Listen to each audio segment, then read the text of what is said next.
Hello everybody, my name is Nairi. This channel is about adoption, fostering and childhood trauma. Today we're going to talk about how to introduce your adopted children or even foster children to talk about birth family, but more specifically birth mother and birth father.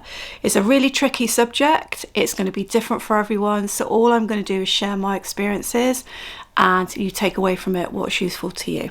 Okay, so my boys are now in their teens, and we had them from very little boys as foster children, and then partway through all these years we adopted them. And during that time, over all those years, we've had various questions asked. Now, in my experience, just saying to a child, your family couldn't look after you, they weren't able to care for you, it's okay when they're really, really little, they might accept that, but I think that leaves them with a lot of unanswered questions. And to be honest, it's possibly the standardised way you might be told to say it. You might be told to say your family just couldn't care for you adequately, or enough is the word you would use. So obviously you're going to get more questions, particularly if you're an adopter and you've got your child lifelong, you're going to get various questions throughout. Also, in my experience though, my boys have not been able to take too much information. So whilst that hasn't been enough for them, they haven't been able to take a lot of information, and they have definitely been traumatized by it. So when you're looking at life story work, you might have an official folder that you might be given to use. I found that whilst that might be useful, perhaps even into adulthood, there was just a little bit too much information in there. But as I said, just giving them a standardised answer has not been enough. So my boys might ask things like, where are they now? What might they be doing now? My boys also have siblings, so they might ask about the siblings. And when it comes to sharing letterbox with them, so we have letterbox contact, I normally find they go really quiet. And they definitely want to know, well, the younger one more than the older one. I think if I said to the older one, do you want to know what's in the letters? He would probably say no. But then when he knew the younger one knew what was going on, he probably would want to know. They kind of want to know what's being said and what's happening in the lives of their sisters, but they tend to go very quiet afterward. So my first kind of piece of advice for you is, what is your child like? How traumatized have they been by what's happened to them in the past?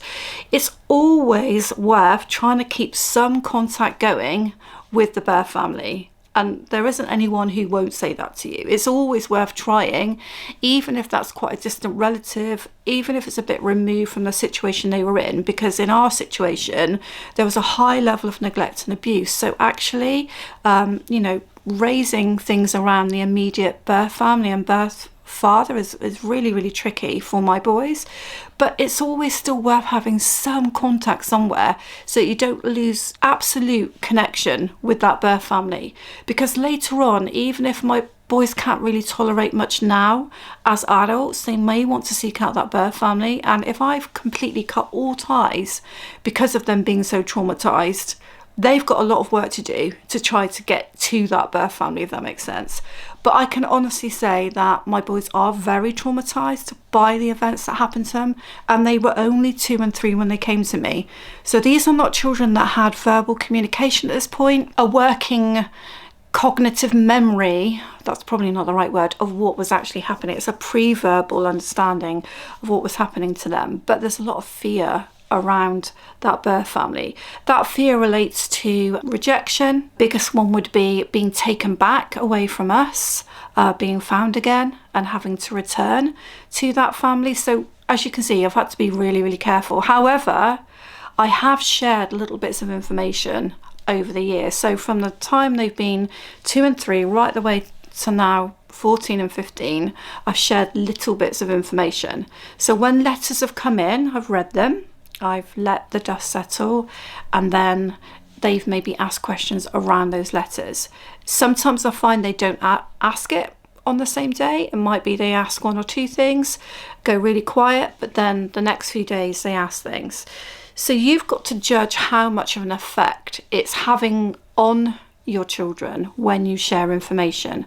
So sometimes I've found that they've asked a question that they want an answer to, but when they get the answer, it's traumatizing. So I remember that we never had very many pictures of the birth family, and specific pictures were asked for and asked for and asked for, and then they came. And then when they came, I don't think the boys coped with it very well. I don't think they tolerated it very well. They had perhaps an awful lot raked up for them. Now, I'm glad we've got those pictures, because later I do think it will be really useful for them to have them there, to know, you know, what certain people look like, what they look like at certain stages, which we didn't have before. But we had a week or two of quite destabilising. Having said that, the boys can get destabilised by things that are said to them at school. And one of them now, I'm homeschooling anyway, home educating, but that's a very recent event. He's gone through most of school, okay? So it could easily be triggered by somebody saying to them about their adoption or asking more questions around their family, because it's not hidden with my boys that they're adopted. It would have been very difficult to hide it, because I'm older, I've got a grown-up family. It was pretty obvious that we'd adopted because we were fostering first. So it's not hidden. Okay, so their friends will know about it. So it could equally be something that happens around their friendships and something said. It could even be going to someone's house where perhaps the boys aren't comfortable with the way they're parented and they're not sure about something. That could raise it. So just sharing about the birth family does not necessarily mean that you are going to cause so much triggering and unhappiness that it shouldn't be done. But you would have to do it with absolute caution, because if your child has a working memory of the abuse they've suffered and who they've suffered it by, every time you mention that person, every time you mention that family, they're going to be taken into a very, very dark place. So it is with caution that you have to do it. But I still think that being open about it and beginning to open that conversation quite early is important, because then you normalize your child being able to ask the questions that they really want to ask. And sometimes we think we know what those questions are with children, but because we're adults, we don't think like children anymore. Okay, so the questions that we might want to ask might be how that parent is doing now. Has there been any reform happened? Are there any more children on the way? You know, we might have more complicated questions. They just might want to know, where actually are they living? Are they living anywhere near me? That might be a simple question. They might want to know what age they are now. They might want to know, if they don't really remember what they look like, what they look like. They might want to know, do they look like them? The questions that the boys have kind of asked is, why did I have to be different? Why did I have to be in an adoptive family? Now, that can hurt, because obviously we think we've done something that is going to maybe have stopped them from going down a path which maybe their family's gone down. So therefore, in theory, we hope we've given them a better quality of life. And there are no guarantees, let me say. There are no guarantees of that. They can still choose the path, whatever they want to take, no matter what we've done. But we've often had the question of why us? And this, I think, happens more when they're older, when they realise that they are different. And so our work is really cut out to try and explain to them that they may come from an adoptive family, they may come from a blended family, they may come from a family where it's a single parent, they may have a family which is a different culture from them even, but it doesn't matter, because family is more, it's more about that relationship that is currently being built with them, and to try to explain to them that legally I am now the mother. Try to explain that is really, really hard, because there is still a mother out there. There is still a birth mother. Someone who gave birth to my boys is still out there, and she still is their mother. She is their birth mother. And so it is complicated. It's very complicated from them. And I think we underestimate the complexity of trying to explain, in effect, that there are two families. They still do have that family. They still do have biological siblings, full siblings, and actually half siblings.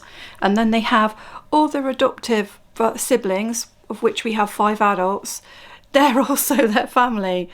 And I can't negate the fact that that other family are there, and I don't want to do that.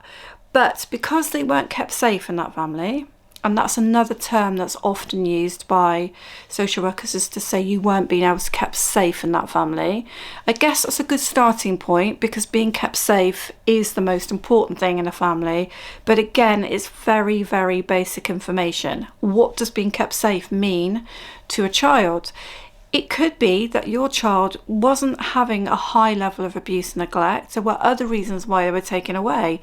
Part of it might be safety, but it might be another thing. So just saying to them, well, you weren't being able to keep safe in that family, if in their mind they were doing okay, all right, now in my boys' minds, they don't really, again, they were really young, so it's a bit blurry, but in their minds, if they were doing okay, and let's be honest, for a lot of children, it is the norm.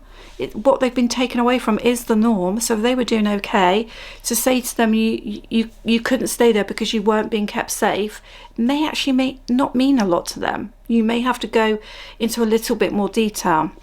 Now, our life story manuals do go into the actual history of the parents and what they were into and why then they couldn't care for the boys. So as the boys have got older, that has been useful for them to see that in black and white, because we can say to them, this is what your parents were into, and this is the impact it had on your home, and these are the things that happened to you. But they may not fully believe us, because it might seem incredible to them, and it's kind of very much in the distant past, isn't it? So the fact that you may have something written down, and also a later life letter, or we have in the UK, where there's a much more detailed explanation, it's definitely going to be useful over time. But as I say, that could take many years for your children to be able to tolerate that much information. And in the meantime, you don't really want to go from your family weren't able to keep you safe and that's all I'm going to tell you, to oh, and here we have it all documented, what happened to you, why you were taken away, the awful things that may have happened. You can't do that either. Do you see what I mean? So it's very much a case of looking at that reaction. When we were fostering, we had situations where we would and people get very upset about siblings not necessarily meeting, but let me be honest with you, in some situations it isn't a good thing. Okay, it can of course be that in the end you might meet up face to face with family. It might be that you're doing that already, you might be in a very, very different situation, but it is always important to look at the impact of that on the child, because at the bottom line is, whatever you decide to do, it has to be in the best interest of the child that you have. There is no other benchmark. You can't just be politically correct about it and think, oh, I need to be in touch with the birth family because that's what's expected of me. It's down to what's right for your child, absolutely down to that, 100%.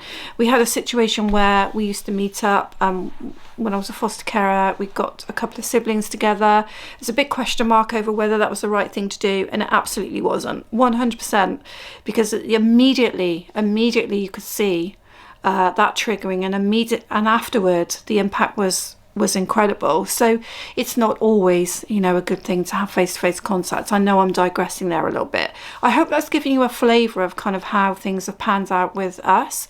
But remember, these are my experiences. Your child, their background, their history could be very, very different from what we've experienced. So please just take it as trying to point you in the right direction, but not telling you what you have to do. So if you like and you're interested in adoption, fostering, childhood trauma, attachment, that sort of thing, please subscribe, check out my membership as well, and I'll see you on Fly Little Birds. Thank you.